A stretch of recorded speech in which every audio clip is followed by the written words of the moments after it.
गिरिडीह जिला स्वास्थ्य विभाग के अंतर्गत कार्यरत आउटसोर्सिंग कर्मियों ने अपनी प्रमुख समस्याओं को लेकर डुमरी विधायक जयराम महतो को पत्र लिखकर समस्याओं से अवगत करवाया।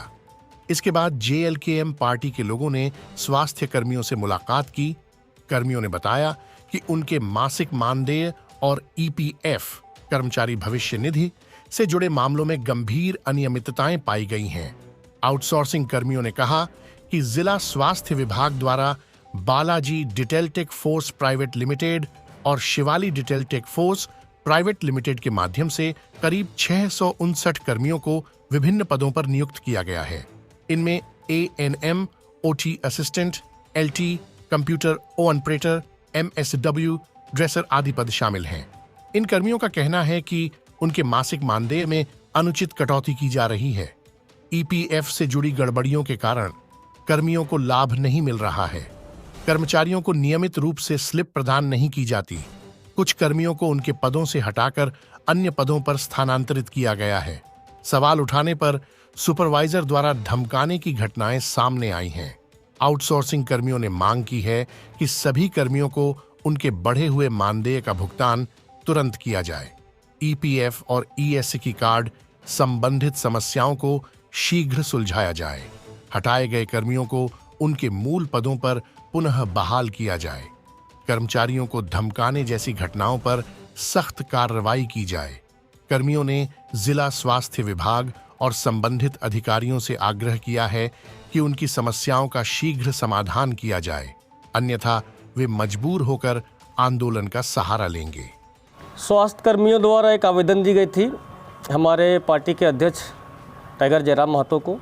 इसी के लेकर हम यहाँ आए हुए थे और ऐसा लग रहा है झारखंड नहीं पूरा हिंदुस्तान में सबसे बड़ा घोटाला गिरिडीह जिला में हुआ है। और ये मैटर जो है वो विस्तार से हमारे जिला अध्यक्ष हमारे सलमान अंसारी जी हैं, वो विस्तार से आपको बताएंगे, और हमारे महामंत्री जी हैं, और बाकी जिनके साथ ये घटना घटी है वो सब भाई लोग भी यहाँ हैं, और मेरी कुछ बहनें भी हैं, इनके साथ भी वो घटना घटी है।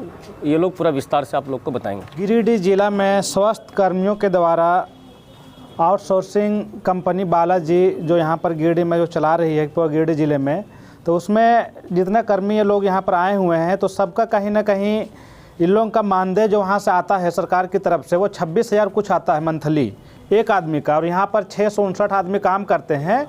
तो उसमें से आप देख सकते हैं कि यहाँ पर करोड़ों रुपया इन लोगों का मानदेय इन लोगों का होता है, महीना का तनख्वाह 659 लोगों का। उसमें से क्या करते हैं कि किसी का जिसका 26,000 रुपये हो रहा है उसमें से किसी का 5,000, किसी का 6,000 रुपये इन लोगों को तनख्वाह देती है, और बालाजी कंपनी जो है वो सरकार की तरफ से पूरा 26,000 रुपया वो उठाते हैं। तो इसी के साथ हम लोग देख रहे हैं कि इन लोगों के साथ इतना ज़्यादा शोषण यहाँ पर हो रहा है कि इन लोग अपना घर चलाने के लिए बेबस है। इन लोग अपना कहाँ से करें, तो इन लोग हम लोग के आवेदन दिया, जिलाध्यक्ष होने के नाते मुझे आवेदन मिला, तो मैंने अपनी बात टाइगर जयराम महतो अपना विधायक जो है मेरा सुप्रीमो उसके पास रखें। तो हम लोग अपना सब साथी बैठ करके उसके बाद शेख साहिद जो हमारे उपाध्यक्ष हैं तो आए भैया आए, उसके बाद अभी हम लोग सब मीटिंग में बैठे हुए हैं और हम लोग बालाजी आउटसोर्सिंग कंपनी वाले को खुले तौर पर मैं चैलेंज करते हैं, धमकी देते हैं, या फिर चाहे इसको जो भी समझिए, इन लोगों का जो मानदेय सरकार के तरफ से आ रहा है मंथली वो मिलना चाहिए। अन्यथा आप लोग जिस तरह से इसके साथ में घोटालाबाजी कर रहे हैं ये चलने वाली नहीं है। अगर इस तरह से आप लोग घटोला ये करते हैं तो उसमें क्या होगा कि हम लोग पूरे सदर हॉस्पिटल या फिर को चक्का जाम करेंगे, ये धरना प्रदर्शन में बैठेंगे। सबसे पहले मैं आपके चैनल के माध्यम से सभी झारखंड वासियों को क्रांतिकारी जोहार करते हैं, प्रणाम करते हैं, सलाम पेश करते हैं। जैसा कि ये आउटसोर्सिंग जो है बालाजी कंपनी का, इनका जो है लगभग 5 साल होने को चला है हमारे गिरिडीह ज़िला में। तो इसने क्या किया है कि हम लोग को जो हमारे जो साथी हैं, हमारे जो कर्मी लोग हैं, ये लोग को जो तनख्वाह है ये आप देख सकते हैं। सिविल सर्जन जी ने 26, मैं आपको दिखाता हूं, और इनका एक जो फाइल है PDF फाइल मैं वो आपको दूंगा ताकि आप सोशल मीडिया के ज़रिए आप सारे को बताएं। यहाँ पे लिखा हुआ है, देखिए टोटल 21 कॉलम है, ये हर डिपार्टमेंट का अलग अलग हुआ है। इसमें सफाई कर्मी है, कंप्यूटर ऑपरेटर है, फार्मासिस्ट है। तो आप इसमें देख सकते हैं कि फार्मासिस्ट का जो तनख्वाह 26,159 रुपया है, और हर एक पद का अलग अलग तनख्वाह दिया हुआ है, और ये पे कर रही है बालाजी कंपनी को।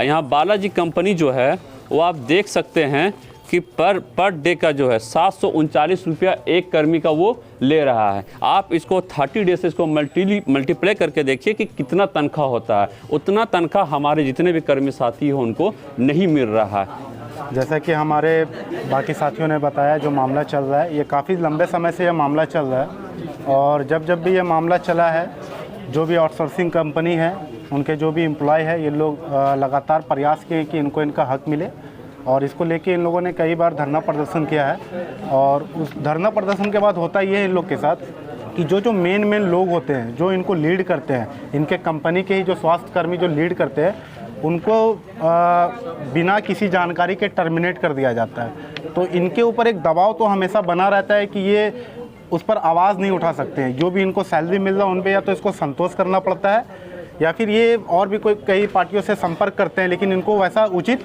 लाभ नहीं मिल रहा है। लेकिन इस बार हम लोग के पास आया है, इससे पहले भी मामला आया था। दुर्गा पूजा के समय पे हम लोग सीएस के साथ हम लोग वार्तालाप भी किए थे, जिसमें हमारे पूर्व प्रत्याशी नवीन आनंद चौरसिया जी भी थे।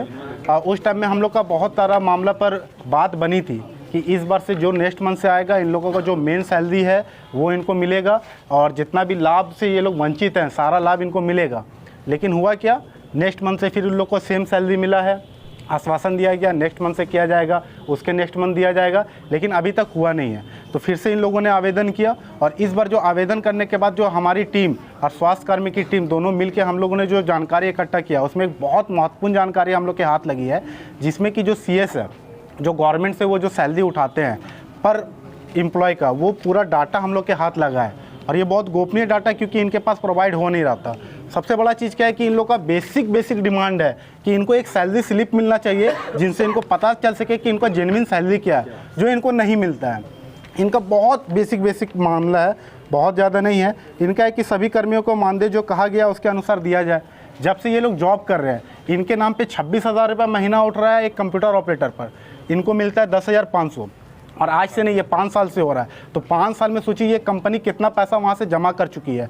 और इस है ना 12,500, हाँ जो भी है 2-4 हज़ार इधर उधर, तो वो जो पैसा इन लोग का 5 साल से जितना भी इन लोग का बकाया जो नहीं मिला है, तो इस बार हम लोग का मुख्य मुद्दा यही होगा कि जो भी पेंडिंग जितना भी पैसा है वो सारा पैसा इस बार एरियर के रूप में भुगतान हो और जो इन लोग का जो राशि जेन्युइन राशि है उसका भुगतान हर महीने हो और उसके साथ इन लोगों को सैलरी स्लिप दिया जाए और जो इनको ऑफर लेटर है जो इनको नहीं मिला है, जिसमें सारा विवरण होता है, वो इनको दिया जाए। उसको लेके इस बार हम लोग बैठे हैं, यही मामला है। और एक मुद्दा और है जो रह गया है, क्योंकि एक बार इन लोग का क्या प्रमोशन के लिए एक एग्ज़ाम लिया गया था कंप्यूटर ऑपरेटर का, जिसमें से 26 कर्मी टोटल उस एग्ज़ाम को दिए थे और 13 कर्मी जो कि पास नहीं हो पाए किसी कारण से, तो उनको प्रमोशन की जगह उल्टा डिमोशन मिला है। तो मुद्दा ये है कि अगर ये एग्ज़ाम में पास नहीं हो पाते हैं तो ये जिस पद पर है उसी पद पर बने रहेंगे, इनको प्रमोशन नहीं मिलेगा। लेकिन यहाँ कंपनी क्या की है, उल्टा इन लोगों को डिमोशन कर दिया, कंप्यूटर ऑपरेटर से इनको डिमोशन करके MSW में डाल दिया, जिसकी सैलरी इन लोगों को 8,000 मिल रही है। पहले 12.5 मिल रही थी, अभी 8,000 मिल रहा है। अब मुद्दा ये इसमें ये है कि जो अगर MSW का भी जो बेसिक सैलरी है जो गवर्नमेंट से ये लोग उठा रहे हैं और कंपनी को पे हो रहा है, वो 19,000 कुछ रुपया इन लोग को पे होता है MSW को, और इन लोग को सैलरी मिलता है 8,000। उसका पूरा साक्ष्य हम लोग के पास है, जो कि अभी हम मीडिया के माध्यम से आप लोग को सामने उस चीज़ को रखने का प्रयास करेंगे। धन्यवाद।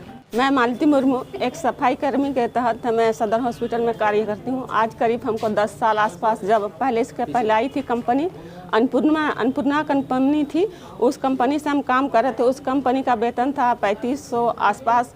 3500 से हम काम करते करते वो कंपनी चली गई तो 4,500 हुआ। 4,500 से बालाजी कंपनी आई, उस तरह करके पैसा बढ़ते गया। अभी क्या मिल रही है हमको पता नहीं है, मात्र 8,000 रुपया देता है और बढ़ोतरी पैसा कितना है वो भी बताया नहीं जाता। जिसके बाद में हम लोग CS के पास कई बार मीटिंग रखे, बात किए CS से बोलते हैं कि हम आपको नहीं पहचानते हैं, आपको कंपनी को पहचानते हैं, CS का आदेश है। हम बोले सर हमारी मजदूरी जो भी है, अगर हम दिन भर मेहनत करते हैं तो 350 रुपया हम लेबर को देते हैं, 300-400 रुपया।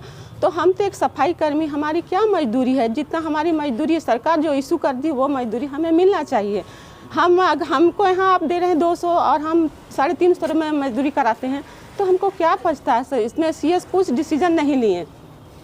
कोई इस बात का निर्णय नहीं लिए, किसी बात को मुद्दे पर नहीं। फिर हम लोग स्ट्राइक करते हैं तो कहता है ठीक है आप लोग की बात की सॉल्व किया जाएगा। अगर हम किसी नेता को अगर बोलते हैं तो वो हमारे सपोर्ट करते हैं, फिर हमारी बातों को सुन के वो हमसे साइड हो जाते हैं। हम सरकार से और सभी स्वास्थ्य कर्मी से अगर हमारे पास पॉजिटिव पेशेंट भी आता है, ये कोरोना के समय में हम लोग उसको सीने से लगाते हैं। हम लोग ये नहीं जानते कि HIV पॉजिटिव पेशेंट है, उसको उसके जो डिलीवरी होता है उस बच्चा को हम लोग अपने सीने से लगा के हम लोग उसको इसका क्षतिग्रस्त, हम लोग अपना स्वास्थ्य को नहीं देखते। फिर हम लोग के साथ ऐसा भेदभाव क्यों होता है, इसका क्या कारण है? या सरकार हमारी ऊपर ध्यान नहीं देती है? सरकार को क्या बिना स्वास्थ्य कर्मी, बिना सफाई कर्मी से पूरा संसार चल जाएगा? अगर बीमारी अगर आती है तो एक सफाई कर्मी ही उसको दूर करता है, सभी स्वास्थ्य। अगर कोई डॉक्टर तो बाद में आते हैं कि देखते हैं, बाकी जो उसके जो नीचे जितना स्टाफ रहते हैं उस चीज़ को सबसे पहले वो लोग झेलते हैं। तो हमने इतना ही कहना चाहेंगे। आज जैसे कि जो ये ऑपरेटर भाई लोग को कहा गया था, उस समय मीटिंग में हम भी थे, सुने CS का जो इन लोग का इंटरव्यू लिया गया था, उस समय कहा गया कि आप लोग इंटरव्यू में पास होइएगा, एग्ज़ाम में तो आप लोग को प्रमोशन होगा, अगर नहीं पास होइएगा तो आप लोग को मतलब नहीं पास होइएगा तो आप लोग को नीचे कर दिया जाएगा। ऐसा थोड़ी ना होता है कि नीचे कर दिया जाएगा, ऐसा थोड़ी। आप जिस जगह है उसी जगह रहिएगा। हम यही निवेदन चाहते हैं सभी को, सभी स्वास्थ्य विभाग से और सरकार से। हम पहले भी बोले थे सरकार को कि हमारी जो मजदूरी है वो मजदूरी मिलनी चाहिए। और बहुत सारे लोगों को PF में गड़बड़ी रहती है, हाँ वो PF की गड़बड़ी सुधारनी चाहिए। क्या उसको, और ऐसे स्वास्थ्य विभाग से हम लोग को कोई लाभ नहीं होता है, जैसे स्वास्थ्य से हम लोग को कुछ मिलना चाहिए। जी, मेरा नाम आफ्ताब आलम है, फार्मासिस्ट के पद पर हूँ। क्या मामला है? मामला ये है कि पिछले कई सालों से, लगभग 5 साल से सदर अस्पताल परिसर में हमारे साथ अन्याय हो रहा है। तकरीबन मैं 2.5 साल से यहाँ काम कर रहा हूँ और हमारी मुख्य मांगें ये हैं कि हमें सैलरी स्लिप मिलना चाहिए। जो हमारा जो न्यूनतम मानदेय होता है 739 रुपये पर डे के हिसाब से, उस हिसाब से हमारा कम से कम 22 से 23 हज़ार रुपये मिलना चाहिए, जो नहीं मिलता है। और EPF में भी भारी मतलब गड़बड़ी की जा रही है। ESI कार्ड मिलना चाहिए, वो नहीं मिला है। और समय से वेतन कभी नहीं मिलता है, कभी 15 तारीख हो गया, कभी 20, कभी 25, मतलब जब मन कर रहा है तब वो लोग सैलरी दे रहे हैं। कितने लोग का मामला इस तरह का निकल कर आया? 660 कर्मी हैं हम लोग पूरे गिरिडीह जिला में, और लगभग सभी के साथ ये परेशानी है। अभी क्या सैलरी मिल रहा है? अभी हमारा जो न्यूनतम मानदेय के हिसाब से, मतलब कंपनी के हिसाब से हमें 10,500 रुपये दिया जाता है। और आपकी सैलरी कितनी है? सैलरी हमारी मिलनी चाहिए 26,159 रुपये।